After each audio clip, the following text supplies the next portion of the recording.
आप सभी लोगों का स्वागत है आपका अपने यूट्यूब चैनल में, जिसका नाम है math by Chandan Sharma. RRB NTPC का एग्ज़ाम चल रहा है और ये क्वेश्चन जो है वो इस समय एनटीपीसी के जो एग्ज़ाम है उसमें हर शिफ्ट में लगभग इस तरह के क्वेश्चन पूछे जा रहे हैं, बस वैल्यू बदल के। तो इसके पीछे का जो कॉन्सेप्ट है उसको मैं बता देता हूँ।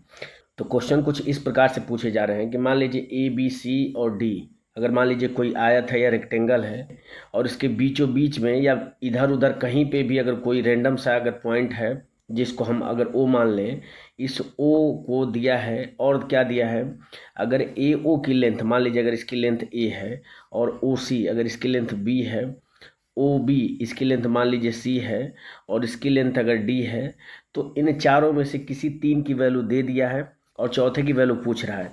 तो उसके लिए डायरेक्ट फॉर्मूला होता है, वो क्या होता है कि ए ओ, मैं लिख देता हूँ यहाँ पे, ए ओ का स्क्वायर और प्लस इसके सामने वाला यानी कि ओ सी का जो स्क्वायर होगा ये बराबर किसके हो जाएगा, तो ये बी ओ के स्क्वायर के प्लस ओ और डी स्क्वायर के क्या हो जाएगा, बराबर हो जाएगा। अगर वैल्यू हम अगर रख दें तो ये हो जाएगा आप ए स्क्वायर और प्लस हो जाएगा B square, this is equal to C square और प्लस क्या हो जाएगा, ये डी स्क्वायर हो जाएगा।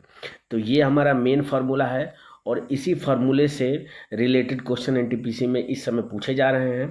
तो ये एक इम्पॉर्टेंट फार्मूला था, इसलिए मैंने बता दिया है। मान लो अगर हम ये मान लें कि जो बी ओ की अगर लेंथ है, इसको मैं मान लेता हूँ अपने मन से 10 मान लेता हूँ, और इसकी लेंथ अगर मैं मान लेता हूँ 12 मान लेता हूँ, इसकी मान लेता हूँ 13। तो अगर मान लीजिए आपसे पूछे कि ए ओ की लेंथ क्या होगी, तो आप बस इस फार्मूले पर रख दीजिए।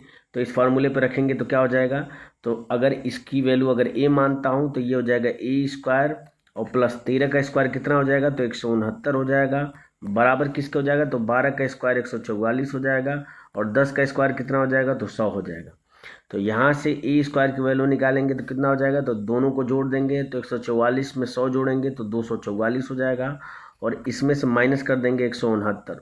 तो घटाएंगे तो 14 में से 9 जाएगा 5 हो जाएगा, 3 13 हो जाएगा, 13 में से 6 घटाएंगे तो 7 जाएगा, यानी कि 75 आएगा ए स्क्वायर की वैल्यू। यहाँ से ए स्क्वायर और इस 75 को क्या लिख सकता हूँ, तो 25 या 75 यानी कि 25 इंटू 3 लिख सकता हूँ। अब ए बराबर दोनों साइड का रूट ले लेंगे तो 25 का रूट हो जाएगा 5 और 3 का रूट नहीं निकलेगा तो √3 हो जाएगा। तो ये किसकी वैल्यू निकल के आ जाएगी, तो इस ए ओ की लेंथ निकल के आ जाएगी। इसी तरह के इम्पोर्टेंट क्वेश्चन को फॉलो करने के लिए आप हमारे चैनल को सब्सक्राइब कर सकते हैं। मिलते हैं आपसे अगले कॉन्सेप्ट में, तब तक के लिए जय हिंद और बाय।